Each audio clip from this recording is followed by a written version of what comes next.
The panicky end of a country. South Vietnamese soldiers strip off in retreat.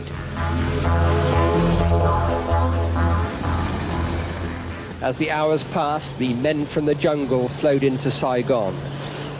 In these uncertain hours, we decided to show our neutrality and the fact that we were not Americans by attaching a Union Jack to our hired car. Most Vietnamese, brave enough to be on the streets, were too busy plundering to take any notice of the BBC car. In the chaos immediately before the communists took over, the offices of the American Consul General next to the embassy caught fire, possibly a diversionary act by Viet Cong agents. The frenzy of looting went on, as if Saigon's consumer-mad people were extracting their own brassy revenge from the Americans, safely steaming off in the evacuation fleet. As I exited on the last aircraft, I felt like a dog with his tail between his legs. My operations officer was sitting across from me, and he was literally weeping. When the chips were down and we didn't carry out our promise, that was less than honorable. And I didn't feel happy about being an American. Looking back today, from the vantage point of 20 years, one can see that in the end, South Vietnam was a hollow husk with no motivation or tensile strength of its own. Deserted by the Americans, who had withdrawn all forces 4 years earlier, Saigon had lived on borrowed time under a corrupt regime. When the North Vietnamese launched Operation Ho Chi Minh in 1975, even they were amazed by the speed with which the South collapsed. By April the 27th, Saigon was surrounded.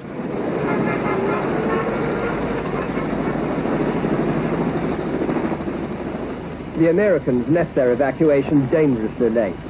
15 hours before Saigon surrendered, hundreds of Vietnamese besieged the embassy. A large number had been promised a seat out, but many were left behind. The helicopters in Operation Frequent Wind were heading to the American evacuation fleet lying off the coast of South Vietnam. Cobra gunships of the US Marines were supposed to protect the embassy. Dawn on the last day with signal flares on the rooftop helipad. A final battle was raging at Ton Son Airport on the edge of the capital. But although the advancing communists could see the American evacuation, they didn't interfere. The last helicopter came in for a handful of US Marines, a humiliating end to the American presence. Those rockets kept coming in, and the airfield was closed. We had planned to ship about $5 million worth of $20 bills, which we had on our hands, that morning to the Thai, over to Thailand to get rid of it. It was enough to fill a good-sized bedroom with $20 bills.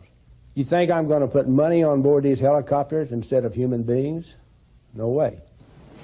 It was wired with thermite grenade, the same sort of thing you would use to destroy classified documents, and the Marines simply set it off, and it was burning when we left. On Saigon's waterfront, people lost their common sense and swarmed on board ships, hoping to make the journey down a river that had already fallen under the control of the communists. Soldiers began to destroy or change their identity cards.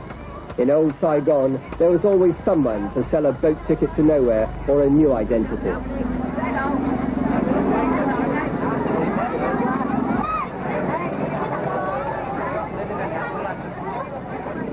Such were the final moments of blind panic. Personal survival first.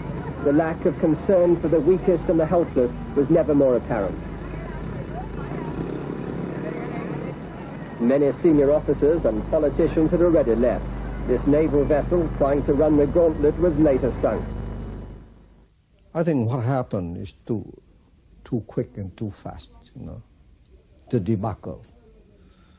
So I think it caught the American by surprise. I really think, it caught them by surprise.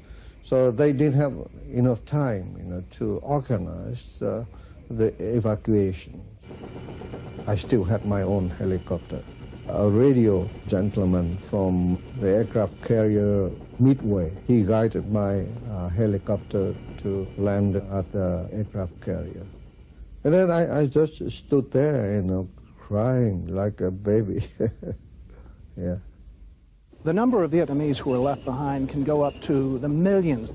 I had a friend, a Vietnamese friend, who called me the morning of the last day. She said, "You've got to get me out." I was working on another analysis for the ambassador to try to persuade him it was all over. But instead of tossing the paper aside, going out and helping my friend, I stayed there at the typewriter working. She killed herself because I couldn't reach her. I made the wrong choice like lots of Americans in Vietnam. I forgot that there were bodies out there, that there were people's lives at stake.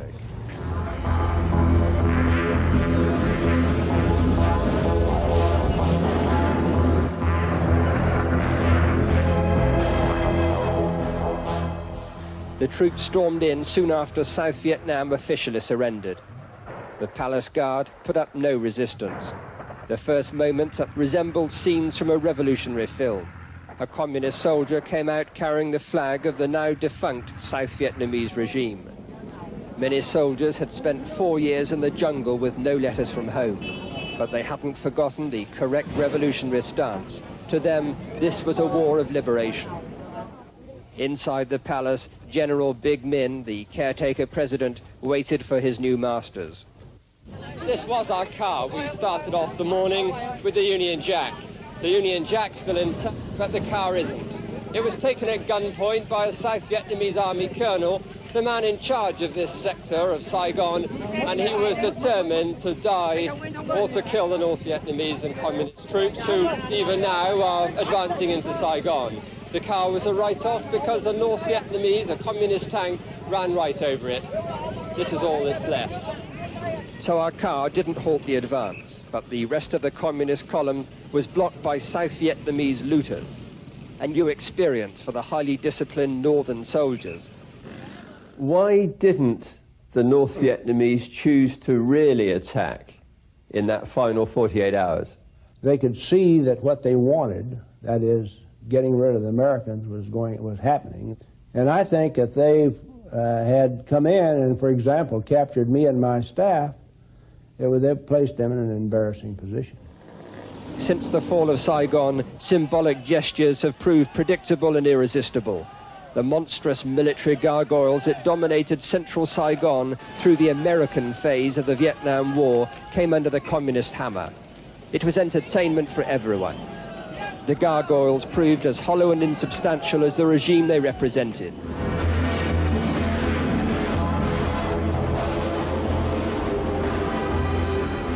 "20 years ago this week, peace did come to Vietnam, but poverty and repression continued under new masters, and the world lost interest for a long time.